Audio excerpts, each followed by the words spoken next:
So, what's going on YouTube? Hopefully you're all doing well. So I put a story up on my Instagram last week asking you guys if you had any fitness questions. And one of the questions I got was protein. Quite a generic, simple question. So I then replied back to the person and I said, could you be a bit more specific? What is it you are struggling with protein? Backwards and forwards with the person, a bit of communication. I found out that they were struggling with one, making sure they were eating the right amount of protein for their specific body type, and two, making sure they're able to do that in a way that obviously doesn't restrict their diet, so they're not eating the same boring thing over and over again. Let's face it, no one just wants to eat boring chicken day after day after day.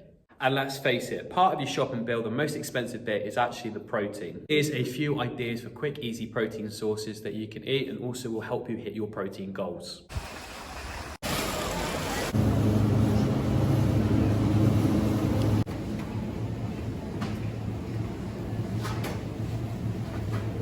First up is a chicken salad bowl. All you need to do is walk into your local supermarket or wherever you're shopping. You could be on a lunch break. Walk in, buy yourself a pre-made salad, walk down the chilled section, buy some pre-cooked chicken. You can have this with like chicken tikka or barbecue. Just be aware that different seasonings on your chicken will have different calories. Mix it all together and there you have a easy, simple chicken salad, high in protein, cost effective, and it's good for you. Another great alternative is turkey sausages. You can also use chicken sausages if you want to. I've just found out over time that the turkey sausages taste a little bit better and I personally find them a little bit more filling. So you can add these into things like bagels and mash, or you could add them to a fry up, and that's a quick and easy way of getting more protein into your diet.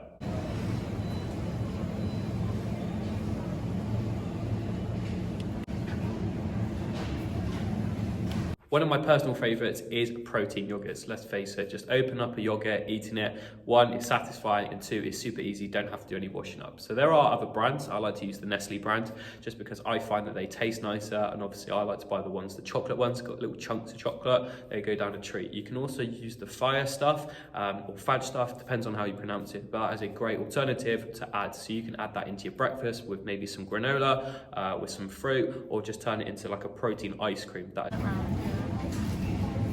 Great option is to have a protein shake. Now, obviously you can buy them now in supermarkets pre-made. A lot of them are selling them. They're in the chilled section. Just go along, just be careful because some of them say they have the word protein, then you have 10 grams. But I found that the Fit UK ones have either 40 grams of protein or 50.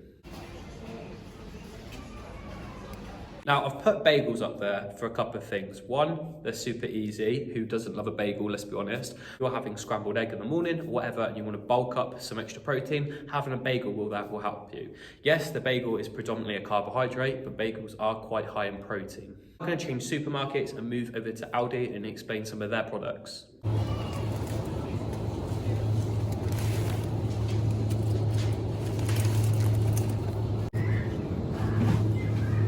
First up in Aldi, we have chicken. We have great little options where you can make stir fries. These are a great alternative. It's pretty much all there for you. Got all the sauces, all the ingredients. All you do is put it in a pan, chuck it all together, add the seasoning, and there you have it.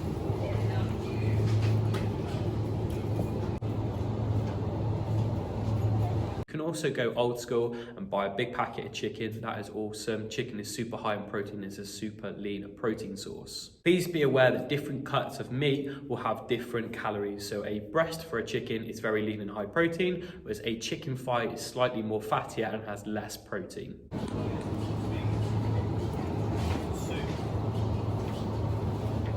Next up, we have red meat. Now, I typically have this maybe twice or 3 times a week. I'm trying to reduce my red meat count. But red meat is a great way of having protein. It will have a higher protein count than obviously compared to your chicken, but also with that, there will be more fat. Now, I like to go for the sirloin cut just because it's lower on fat than most of the steaks out there.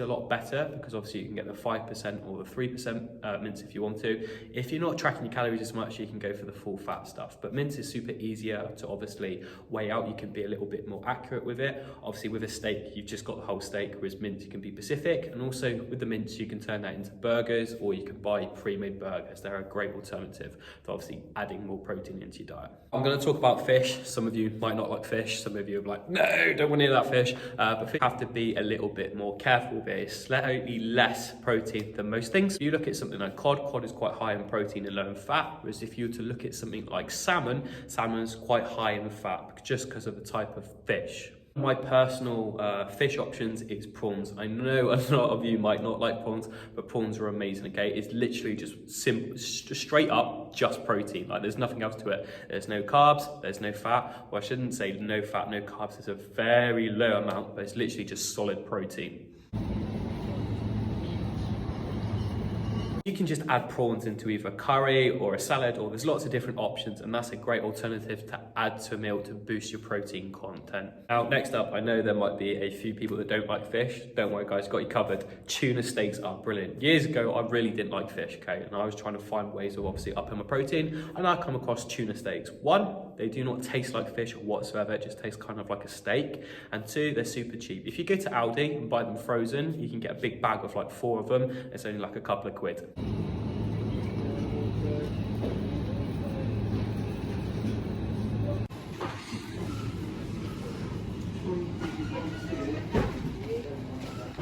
Lastly, we have egg whites. So the egg itself is very high in protein and high in good essential fats. Now, the yolk in the egg is where all the fat is. So obviously, if you just want solid protein, you want the egg whites. Someone that has a lot of time on the end, you can crack your egg, open it, move it back, and then just do it that way. Or if you are pushed for time, a lot of brands out there have liquid egg whites, and you can literally just weigh that out and cook that, and then you have a good solid amount of protein. Right, so I hope this short little video wasn't too boring, and it helps you with obviously different ideas for protein sources. Now, if I could ask you a couple of things before the video ends.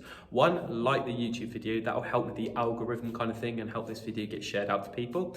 If you do know anyone that's obviously into fitness and needs a little bit of help, please share this video with them. That'll help out massively. And the third thing is obviously subscribe to my YouTube channel. If you subscribe to my YouTube channel, that will help it grow. And then obviously what we can then do is provide more quality content and looking at investing into the channel and growing it and getting it better. Like I said, if you have enjoyed the video, hopefully I haven't been too boring, but hopefully you've got a lot of information out of it.